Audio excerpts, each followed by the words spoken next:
How are you doing today, Tanika? I'm doing well. I'm doing well. Thank you for having me. Good, no problem. I just met Tanika last week at PGC basketball. Shout out PGC basketball.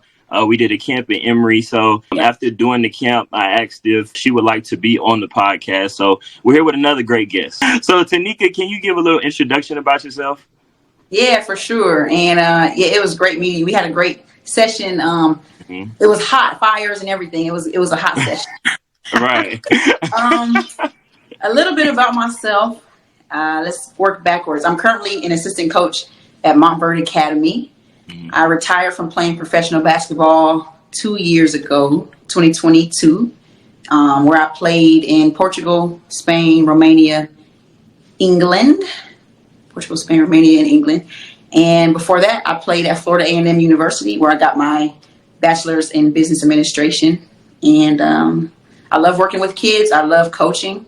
And I just love the game. Again, thank you. I appreciate you for being on the podcast. So let's go ahead and hop into your playing career. So you went to Glendale Community College after graduating from high school, sophomore year. It said, now this is the bio now, look. If it's wrong, it's not on me. But at Glendale Community College, your sophomore year, you averaged 16 points per game, 9 rebounds a game, and 2 assists a game. You was also first team All-Region Division II honors and second team All-ACC/AC honors. So why did you decide to go the junior college route? That's a good question. I tore my ACL. So I took my ACL going into my high school year. And so I essentially missed my entire high school season. I came back for the playoffs at the end where we played like 2 games. I wasn't fully healed. And so to get that development, I went the JUCO route. Mm-hmm. Your junior college coaches, they knew about you tearing your ACL. Did they feel some type of way about you being on the team after a torn ACL, or they allowed you to come in with open arms? The latter. They allowed me to come in with open arms because they knew my history. I grew up in Arizona, and I was one of the top players at the time. And I think they saw it as a steal. Like, okay, we know what you do. I wasn't going to go JUCO at first. I didn't have like a huge amount of offers, but I could have went somewhere else. And me going there, it was like they knew that I could help the team, and then I was going to have the work ethic to get right. And so they opened their arms for me. That's great. That's great. So Glendale Community College, was it in a developed city, or was it sort of in the middle of nowhere? Because I know a lot of community colleges are in the middle of nowhere with nothing to do. Glendale is like, if you look at a map of Phoenix, it's like part of Phoenix. People sometimes use them interchangeably, but Glendale is like next to Phoenix. They got Mesa, Tempe, those areas in Arizona. It was in a developed city. Okay, that's good. Yeah, I've heard horror stories from my teammates about their junior college experiences.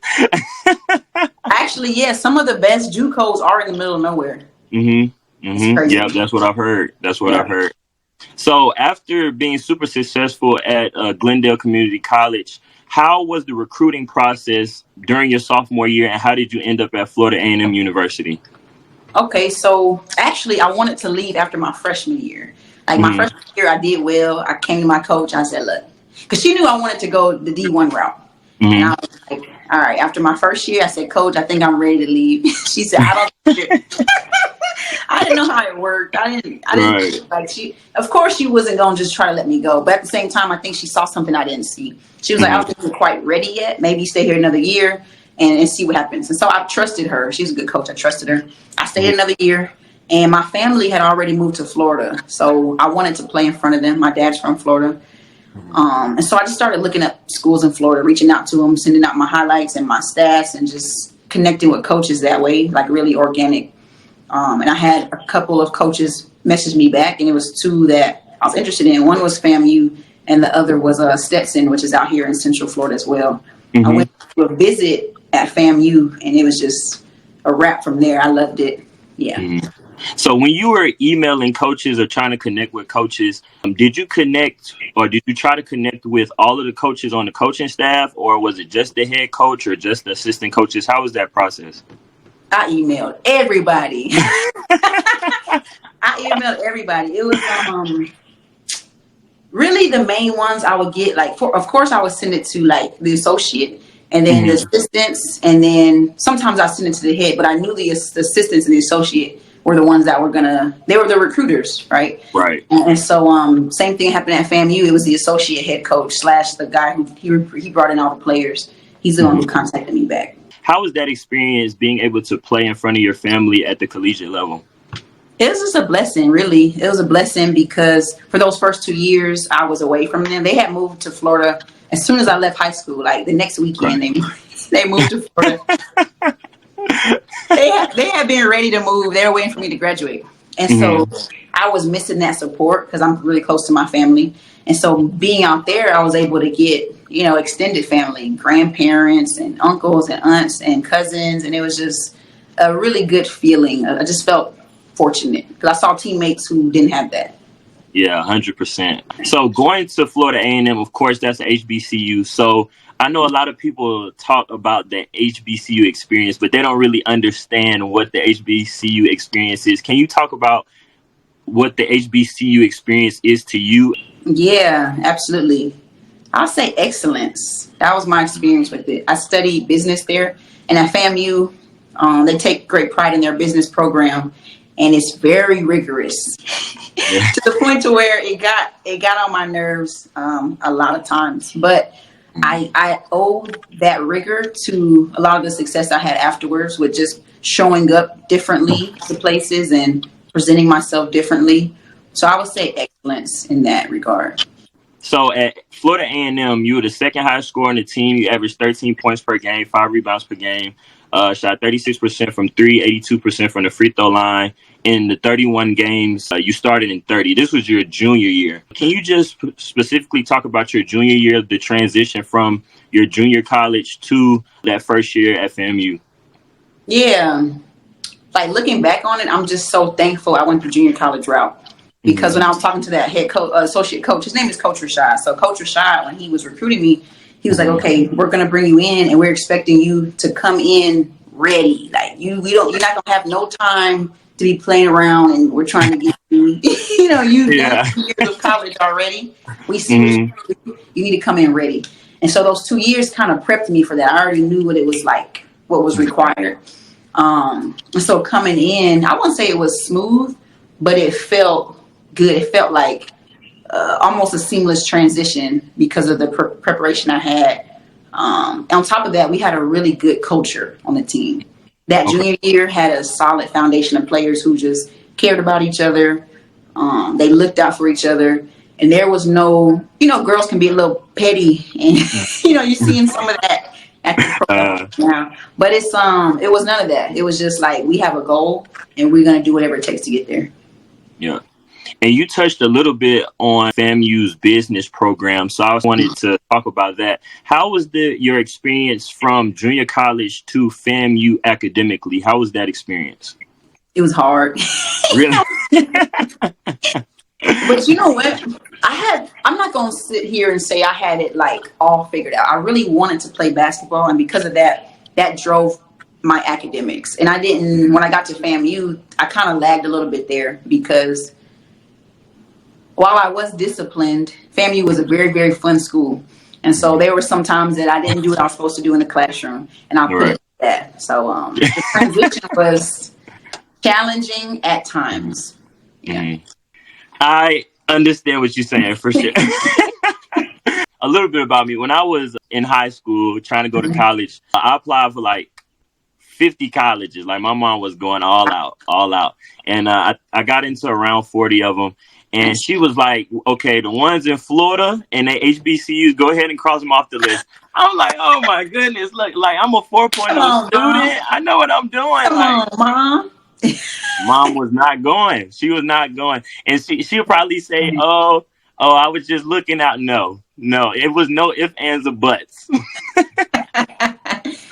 That is funny. She knew a little something then. She knew. Yeah. So after you were done playing at Florida A&M, you played professionally. You played 5 seasons in Europe, correct? Correct. Yeah. Okay, so you played in England, Portugal, Spain, and Romania. That's right. Yeah. Okay. I went to London. I went to London first. Okay. And how was that experience starting off your professional career overseas? It was really cool, actually. So my very, very first year, it was a mix. So I know you know Dre. Yeah. So Shout out Dre. I think Dre did. Yeah, shout out to Dre. I think he did a program where he went overseas and got his master's. That's the program I did. So I left FAMU Okay. and I went to University of East London. They were recruiting NCAA players who wanted to get their master's paid for and play on the team. And so that's how I initially got overseas, where I was basically a student athlete again. And so I was doing my master's program in international business, and I was playing on their team. But it also gave me the opportunity to play in London's pro team. So I was playing on the pro team, but also playing for the school team, which was easy because the school team they weren't doing too much. But I was able to get my education paid for. So the transition there, to answer your question, it was pretty easy in that regard. It was helpful. So basically, with you being a student athlete again, how was it a little bit different from being a student athlete undergrad here in the United States? It was a lot of bit different. Really? It was like, oh my goodness. Let me tell you, in America with student athletes, we just are elite. It doesn't matter what level compared to what a country that's trying to do this for the first time would be able to do. We're just elite. So the access to certain types of training and the coaching, and I won't say the coaching, but I'll say like just how a student athlete's experience is in the United States. Everything is spoon fed to you. Yes, the standard is high. You need to show up and be excellent, but like what you have access to is it's elite. And so me having to understand that in different countries, it's different. And so I still need to show up 100%, but I may not have, protein bars for me and a trainer, or I might not have everything that I had in college. Right. So the resources are a little bit different. Yeah, the resources. In London, it was pretty straight where we were, but I was spoiled. I had to learn. Even at an HBCU, I was a little spoiled. So again, you were in England, Portugal, Spain, and Romania. Where was your favorite place to play and why? Portugal, hands down. Just because I love the country. It was beautiful. The people welcomed us with open arms. The culture. It's just a really great place to be. Overall, basketball was pretty good too. It's a really good place for me to start. So I started in Portugal. I went to Spain. And then I came back to Portugal in the top league, but on a different team that had a little bit more resources. So I just had good memories there. It's a good experience. So in Portugal, how many Americans were on your team along with you? 2. It was 2. Okay. It was always myself and another American. When I was in Romania, it's supposed to be 2, but we were able to swing 3 because one of our Americans also had a I don't know what type of African passport. Oh, okay. Yeah, she got an African passport kind of way. But it was, y'all finessing it, ain't it? Yeah, she's from New York, but she got that passport kind of way. Yeah. So what was your least favorite place to play and why? This is hard because I really truly enjoyed every place. But I would say Spain. Spain. Now it's hard to believe because Spain is such a dope place to be, and the country was great. But it was just where we were. We were in this small village town. It was so boring. It was so boring. I was just like, oh my gosh, Now we had a lot of support because it was a small village town. So we would go visit the schools, and the kids would see us going to the grocery store, and they'd be like, So they start screaming and everything, but that city was really boring. And then that was around the time COVID happened. So we didn't even finish the season. We got sent home at the very end, like April or something. But I would say that just for that reason. How was that experience going through COVID while trying to be a professional basketball player? Yeah, man, that's such a good question because a lot of people didn't go back. It was tough, but what helped me out was just having the right agent. I happened to got this agent at the right time. And I'm going to be honest, I know he probably watched this because he and I are still tight. He got on my nerves. Shout out to Taz. I love you, Taz. He's a guy from Greece.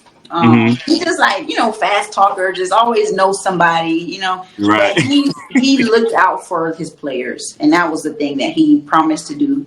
And he would stand up for us and he would try his hardest for us. And Yeah, it was hard, but with his help, I was able to get another contract. And I had to take the shots. You couldn't go back if you didn't have your shots. But Right. yeah, with a good agent, I was able to keep pushing. So you were able to come back to America right when COVID hit, or you had to stay a little while? I stayed a little while because our team. I'm laughing because I'm remembering the teams didn't really want to send players home because we were towards the end of the season. And our season, we had happened to be undefeated. So we were at the very end. And our job as the Americans, we're supposed to help them jump to the next league. So that was the whole goal for us to be undefeated, win. We're going to help them jump to the next league. Right. And we couldn't finish. So they held us for like 2 extra weeks, which scared my family because they were like, are you going to get stuck? But we didn't get stuck. We got sent back home, but the airport was empty when we left. Oh. So did y'all continue to play those 2 weeks, or y'all sort of just stayed in the house and tried to wait it out? They were just wasting our time. We were waiting it out. I had other Americans texting me like, T, you going home? I was like, I'll see. I know I'm not paying for my ticket home, so we'll see. And they eventually sent us home. Wow, that is crazy. Shout out to Kenny Gaines. He played at UGA, and he was one of the guests that I had on recently. He talked, I forgot what country he was in, but he said he was on the last plane, like the absolute last plane coming back to the United States. I'm like, man, you are a soldier. I would have had to get on one of the other ones before. So playing overseas, how is it different from the United States in terms of playing styles and schematics? Oh, man. It's very different. Really? And it at that going over for the first time showed me like I didn't really know the game the way that I thought I knew the game. So I'm getting over there and they're saying actions and things that I just didn't, or maybe we called it something different, or I just didn't understand what was happening on the court. I'm just following what the coach is telling me to do. And so in terms of schematics, I would say like the players are more, from my experience, are bought into the team concept. And so they understand that our coach has these systems. It might be like multiple systems that we have, and how they understand how they fit into that system. And it's a lot more team actions, a lot more multiplayer actions, and less one-on-one ball. And it's hard for me to talk about like different style of play without talking about the grassroots of basketball, like youth basketball, right? Right. What I noticed is that, and the difference is how we like raise up kids in the United States in basketball versus in Europe, how they do it. It's so cool to see like every coach over there has to be certified. It doesn't matter if they are coaching whatever level, youth all the way up, they have to be certified. And there's different levels of certification, but everyone is being certified using the same federation. And so it don't matter if you're in, Spain or Turkey at these different levels. This is what a kid should be knowing. And so like all around the players are more skilled. Whereas in America, where a kid might grow to 5'9" in middle school, and then because he's taller than everybody, right, we put him in the post. We don't teach him how to dribble. He gets to high school and he's trash. And I hate to call him trash, but they be, No, for really. And it's because of how we raise up kids differently. And so that's why like we're seeing so many Europeans come over here and they're just skilled. Like, we're like, dang, they're skilled. But in reality, they can use their right hand, they can use their left hand, and they have these all around skills that we should be teaching our kids too, but we're not. Exactly. And you hit a lot of nails on the head right there. You hit a lot of them. Point one about the 5'9" going to high school. I truly believe when you have a kids team, AAU, rec, church league, it doesn't matter. There should just be straight up positionless basketball, because you don't know how tall you're going to be. Like you said, you were 5'9" and you played big all the way up until you're in high school. Now you don't know how to dribble. You can't pass. Like you can't really shoot. It's crazy to think that we continue to use this process of like AAU where people just continuously play, and don't really have the tools to take them to the next level, as in college, where you might play positionless basketball, or you might not. But if you have all the skills, then it really doesn't matter. Exactly. Man, it just kind of, it frustrates me because we have the solution. It's just that money runs youth sports in America. Exactly. And so we get these situations where kids end up being hurt from it. Yeah. And the parents aren't being educated. So you got parents who are trying to figure out what's going on, or like not knowing where to put their kids so that they can be developed. And so it's kind of a mess. It's frustrating. Mm-hmm. Yeah. And like what you said about the schematic parts, about having different actions and things of that nature. When I got to college, I was just like, I didn't know any type of schematic. Like, all I knew was straight up pick and roll. That's Yep. really all I knew from high school. And that's crazy, right? Exactly. And it's so many different ways to play basketball offensively. Yeah.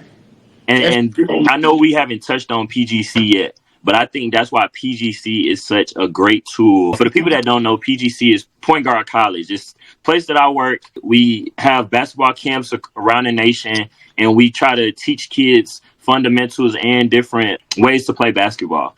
And I love that these camps, they just don't let the kids play. I went to so many camps as a kid where you're just playing, you're not really learning anything. And if you're one of the better players, it's like, okay, well, I won this trophy because I'm one of the better players. But as you continue to grow, you realize, oh, I don't know what a drag screen is. I don't know what a flare screen is. I don't know anything. So then when you get to college, it's a big learning curve. Yes. Super learning curve. I agree with you 100%. Like, PGC is so important to the development. And have you checked out a grad school yet?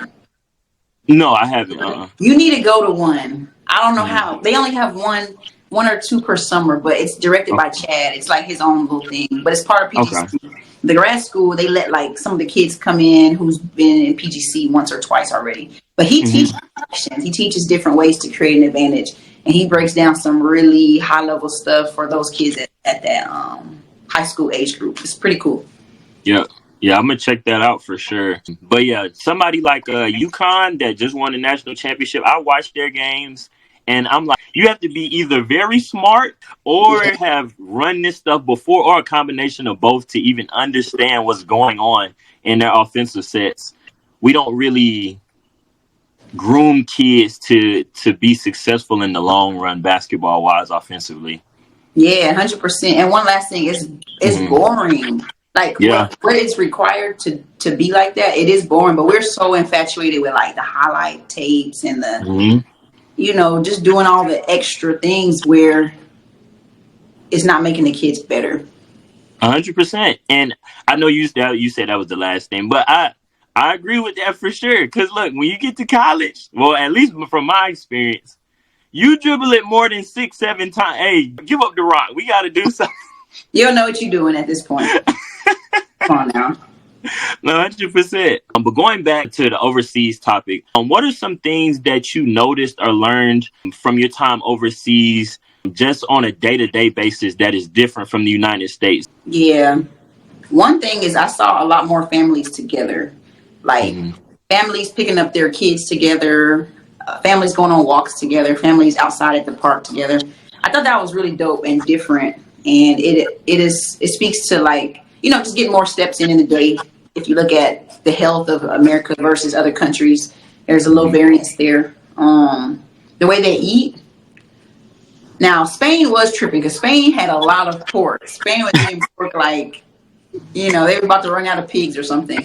But for the most part, it was a lot of vegetables, a lot of whole foods, not a whole lot of processed foods. And that was a huge difference. So, and then just also people like coming together to have conversations more. So like people would invite you to just talk.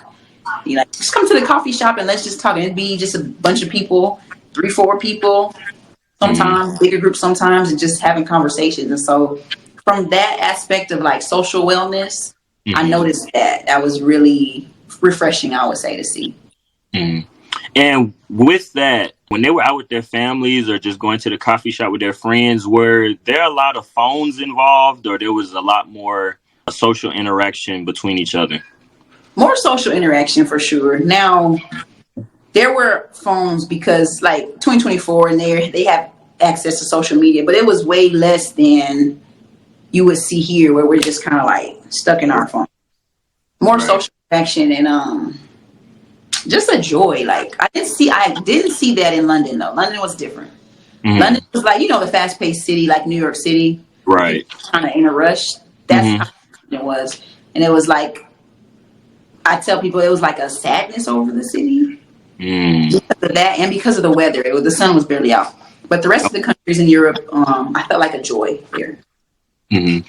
Yeah, it's funny you say that. I have a friend that plays in London, and she said the same thing. Like, it's real Yeah. gloomy. Like, she doesn't know if it's the weather or if it's the people.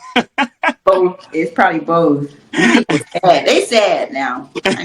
I love y'all now. Y'all sad. That sun comes out though for the however many days. They start roller skating. They act like they bring out their skateboards. It's kind of cool, but I think the weather just plays a big part in that. Yeah, yeah. That's interesting. I think that's my favorite question to ask my guests that I have on the podcast, because I've heard some crazy things. I heard people don't wear shoes in these countries. I've heard that. My friend Kay, my former teammate, he was in Ukraine playing, and he said the same thing about the coffee shop. Like, Yeah. people be in the coffee shop just like 2 hours talking. He's like, this is weird. They hang out at the coffee shop.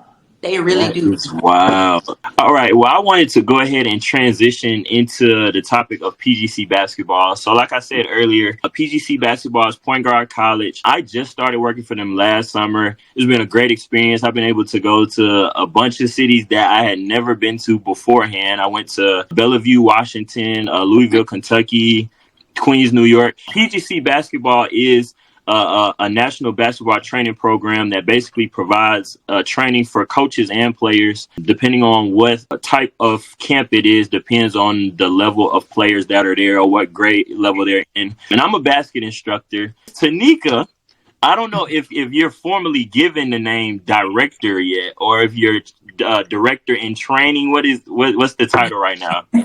Well, after that first week, that week we just finished, I'm a director now. Yeah. That was my last training week. So Rudy done kicked me out now and kicked me out to the streets. So that is so tough. Well, for the people that don't know, directors are like the people that are the head of the camps. So they run the stuff on the floor. They run the classroom portion. So everybody, of course, is a big part of PGC, but the directors are like the main people that know the curriculum, talking to the kids in a big group setting. So that is huge. That's huge that you are labeled a director now. But can you talk a little about PGC basketball and your involvement in PGC? Yeah. First of all, you did really good this past week. Thank you. Back from Rudy, but you did really well. I appreciate that. For sure. Involvement with PGC. So PGC is unique. I didn't hear about it as an athlete. I wish I did, because I know it would have just leveled me up before I hit them college roads. But what I love about it is how it marries like high level basketball with leadership development for kids. And those are like two things that I care about the most right now. And I love helping young people to become better humans. Like, basketball is cool, and like I said, I love it. But when you take your jersey off, if you're not a good person, then it doesn't matter.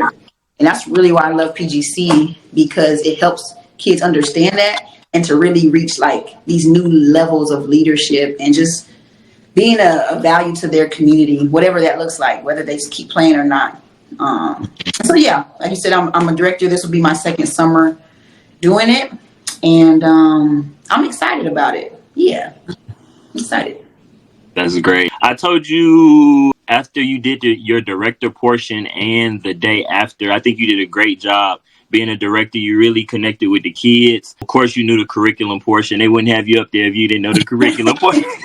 Thank you. But I think you really did a great job, and I appreciate you for telling me I did good. I take everything I do with pride, but especially with basketball. Basketball is one thing that I love more than a lot of other stuff. So I appreciate that for sure. Yeah, PGC, like you said, I wish I would have known about it when I was a player as well. I was telling one of the parents, and I told him before I started talking, this isn't just promotional talk. This is me, real deal, conversating with you. I think PGC does a great job of not only making sure you know the physical part of basketball, but also the mental side. And I think the mental side is something that is really pushed to the side until you're really there. Yeah. I like how we start. So we kind of prepping them for how rigorous it'll be mentally with the TIPI and that temporary inconvenience for permanent improvement. And kids, like you said, it's usually about the physical, but preparing to be where you want to be mentally first is like, it's the first step, but often coaches may not know how to teach that or assist their players with it. So PGC is a great resource, the way that the curriculum is built out for that. Yeah, 100%. From PGC, the one thing that I've taken away, if I haven't taken away anything else, is the 2 claps. I love the 2 clap. I wish I would have known about it as a player. Yeah. I think I sort of already had that mental side of, okay, what's done is done. Let's move on. But I do believe that there are a lot of college, well, just coaches in general, where they don't have that mindset. They don't have that 2 claps, let's move on. It's always, oh, well, you did this, you did this, you did this, and we're still continuously harping on it. And it continues all the way through film, like, and not to put my coaches under the bus or anything, because there's probably a lot of coaches that do this as well. But I don't like when we go into film and we only watch the negatives. Like, let's look at some of the positives first. Let's get those out the way. And then let's go to the negatives, because I feel like if you're just watching the negatives, for one, you're harping on them. And for two, you're sort of pushing away the good stuff. Like, those aren't important. You know, like, if anything, I feel like those are more important because to boost the confidence of the players. And it's like a lot of these kids who are watching film with their college coaches, it's like their first time watching film. And so as coaches, you're training these players to watch film. And so if you're training their eye to only see the negative, that's what they'll see. Exactly. 100%. And when you go out on the floor, you're going to be thinking more so about the negatives, because that's what you've watched all week. You haven't watched any of your positive plays, or where you rotated in the nail hole. You haven't watched anything like that. So the 2 claps is something that I will take with me forever. Even when I coach, I train some high school kids a little bit. If they mess up, look, it's over with. You can't go back. You're currently the assistant coach and the student athlete development coordinator for Montverde. Yes. Yes, sir. Yes, sir. So before I ask you any question, so Montverde to a regular individual, Montverde and IMG, those type schools, Oak Hill, they're like wonderlands to us. So the fact that you work for Montverde is kind of crazy. I remember my high school was a big baseball school, and we played Montverde at this place called Lake Point in baseball, and we played in an IMG tournament. We were like a huge baseball school, have MLB scouts. And I remember being at IMG like, wow, I'm really playing IMG right now. Like, yeah. Just that in itself. Look, I didn't even need to know your title. I heard Montverde. Look, that's all I need. Then you could have told me you cut the grass out there. I would have been like, hey, look, that's fine with me. But you began in August of 2023, so that's pretty recently. Congratulations on that. And you told me off air that you just got the second title, the student athlete development coordinator. So congratulations on that as well. How is it working at Montverde Academy, just on a day-to-day? How is that experience? It's excellence. Like, go back to that word I used at the HBCU, FAMU. It's like excellence, from athletics to the arts to everything Montverde does, to attribute it to their leadership. Like, they just want the best. They want their kids to do the best. We hold them to a really high standard. It's not a whole lot of fooling around going on, because we don't we don't play. And it's really a learning experience as well. So, like, I got the chance to be on a staff with Matt Shoemake, Darvin Gill, who came from the D1 level as well. But before that, they were at the Webb School, which is a private school in Tennessee, who did really well with girls basketball. Last year, they were ranked number 9. So they came in, and I was able to come in as well as one of the assistants. And we have a 4th assistant, Mariah Knox. And working with them is just, I've learned so much about the game, because right before that I was playing. And while I learned a lot playing in Europe, coaching and seeing it at the eagle eye view is so different. Learning how to manage players, and players who might have an ego, or who are ranked nationally, or who might expect this or that. learning how to connect with them and also hold them to a really high standard because they want to be held at that. Yeah. And you talk about that high standard. I did some research. So you all were ranked third in national rankings last year, and you had 3 players in the ESPNW ranking class of 2024. One of them being the number 2 player, Jelani Cambridge. So how does it feel to be a part of a program that has continuously been successful as a program, and then having to be with individuals that are so successful individually? How is that? It went like surprisingly smooth, and I attribute that to Coach Shu. But what it is, first of all, it's a blessing because I always said I didn't want to coach, but if I did, I would want to work with players who really wanted it and I didn't have to drag around. And so that's what this is. Like, these players, they want to be in the gym. They're, coach, can you open a gym at 6? I'm driving from my house, my apartment, to go open the gym for them. Like, they're just hungry for it. They see like the rankings fall and they're like, coach, I feel snubbed, dude. I'm like, don't worry about it. You just got to do the work. And so it's really cool to be able to take the experiences that I've had, the things that I've learned, and be able to pour into kids who really want it. So that's how it is. It's just a blessing. I think that is super cool that you're able to work with Montverde, and like you said, just not really having to drag kids along, saying, "Hey, come on, like you need to work." Like if you're there, you really want to be successful. And not to say there are not kids that are not there that want to be successful, but there is, I do agree, a little struggle when you're just working at a public school. It's definitely a different type of atmosphere. It is different for sure. And I've worked in those environments as well, like in between playing overseas, and I have fun there. But I'll be frustrated with them kids. Like, y'all what am I doing here? Am I wasting time? It was before PGC. It was before PGC, so I didn't know. But I'm like, y'all wasting before positive thinking. So yeah, you're right. It's a different experience. Good luck on your season next year. Thank you. So moving on, I wanted to talk about your experience being an author. I read that. Look, I did not know this. You did not tell us this at the camp.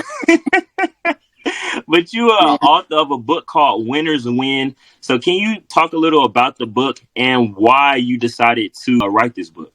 Yeah, so I'll start with why I started writing it, why I decided to write it. So it was after my second year in Portugal, and I just had like, I've always been a writer, so I would write like different things I'll be thinking, or just kind of like, a spiel. I don't know. I'm a writer, journaler.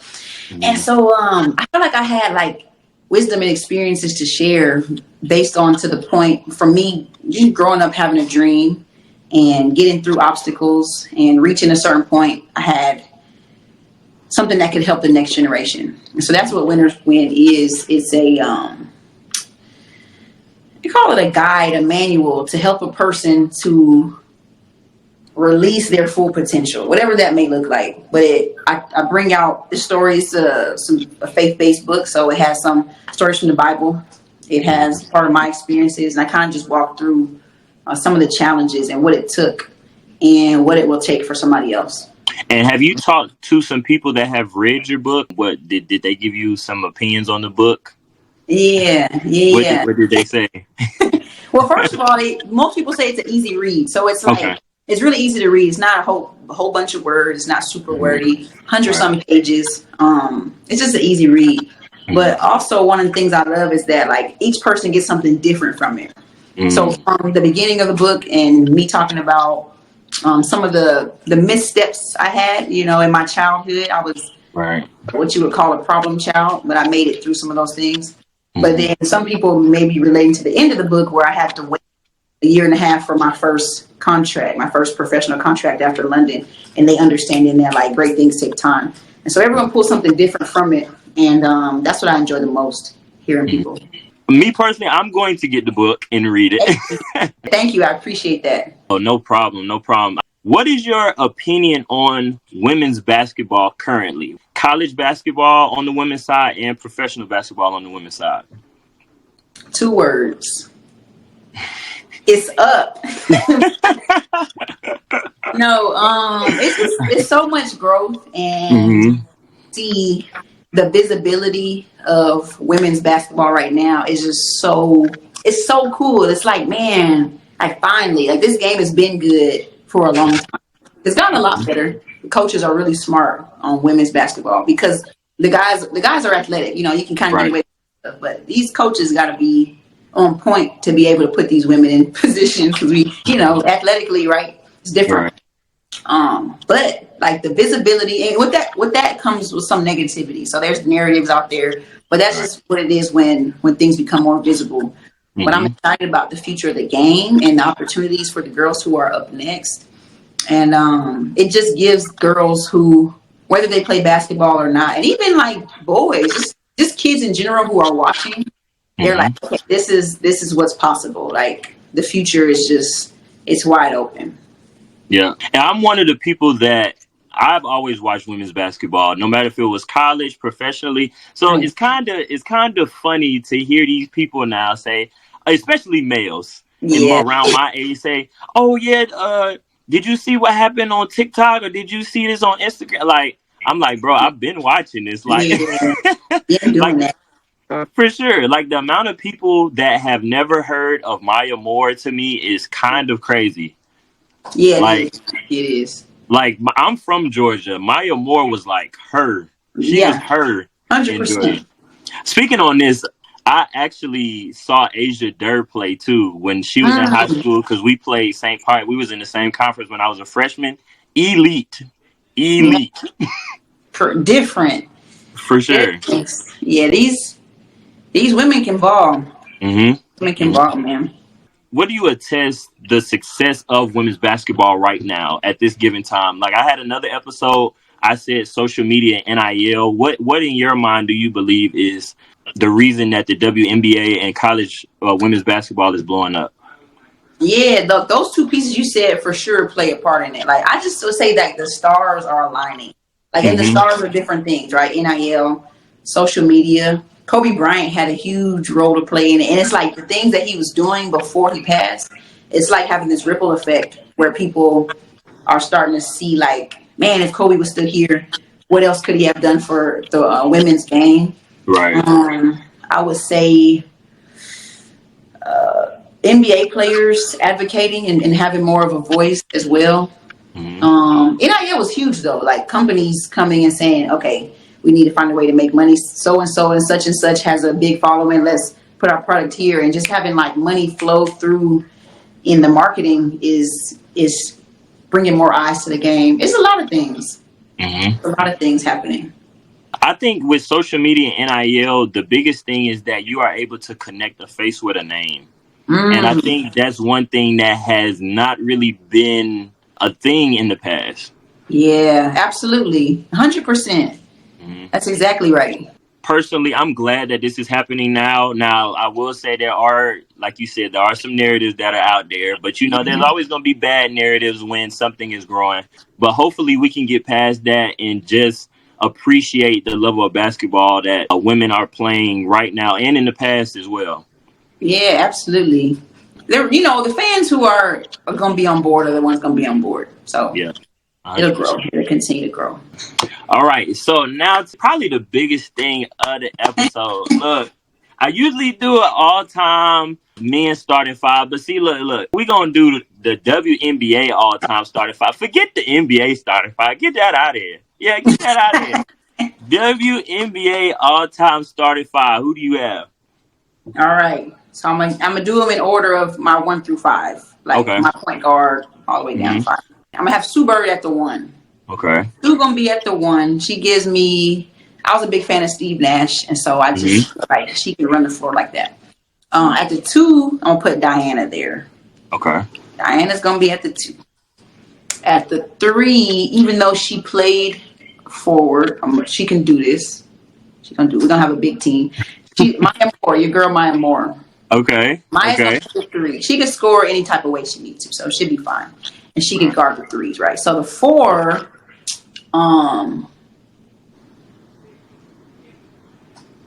Asia Wilson. 4. Okay. You know, new school. I'm more new school. You know, Asia was gonna be the 4, and Candace Parker's my 5.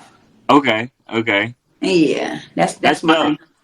my my starting 5 right there. Okay. So let me see. You said Sue, Diana, Maya, Asia, and Candace. So you could really switch all. Really, if you Exactly. think about it. Yes, exactly.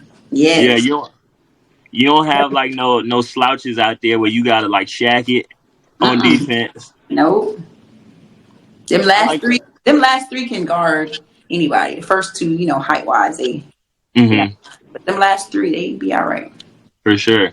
I actually had the same lineup, but I took Diana out and put Cheryl Swoops. Ooh, Mhm. dang. Yeah. Oh man, I gotta go back and revisit some things. Yeah, that's dang, Cheryl. My bad, girl.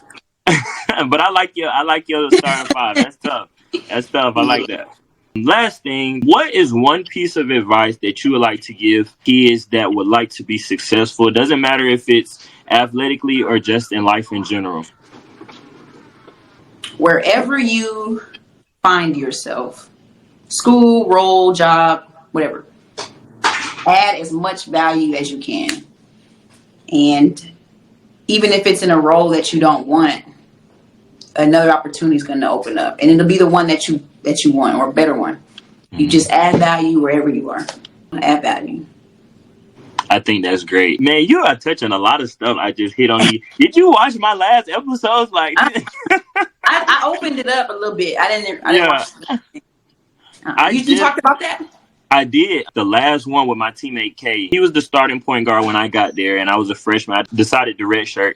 We just went back and forth a lot of times in practice, and I talked about making the person in front of you better. Even though you know that you're going to be on the bench or you're not going to get a lot of time, make that person better, and it's going to make your whole team better. And then at the end of the day, if you're very successful at the end, like end up being a starter or being all lead, like that comes from the work. And sometimes it's not going to happen like that all the time. You might do that, and then at the end, still sort of where you are at the end of the day. But at least you can say, I did what I needed to do to make myself better, the person in front of me better, and the team better. That is so. I need to go back and watch that because that's so good, and athletes Mm-hmm. need to hear that. Parents need to hear that 100%. because parents who their kid may not be the one starting, and instead of encouraging their kid to do that, they're like, "Man, you better than so and Yeah. so. You need to be." But if they had that mindset, it would benefit. Man, that's good. Yeah. I appreciate that 100%. Look, I know a little something. I love it. I love it. Well, Tanika, that is the end of the episode. Again, I appreciate you so much for being on the podcast. Hopefully, we can get Rudy on the podcast. Shout out, Rudy. Let's go. After he do all them 120 sessions he's doing this summer, Right. he on the road, man. Yeah, Yeah. Rudy has that's my guy, man. He's looked out. He's a good guy. 100%, 100%. But like I said, I appreciate you. For all the people viewing the video and listening to the video, be on the lookout for some more film episodes. I know I've been slacking a little bit. Look, it is what it is, but be on the lookout for that. And have a good rest of your day. I appreciate everybody for watching or listening.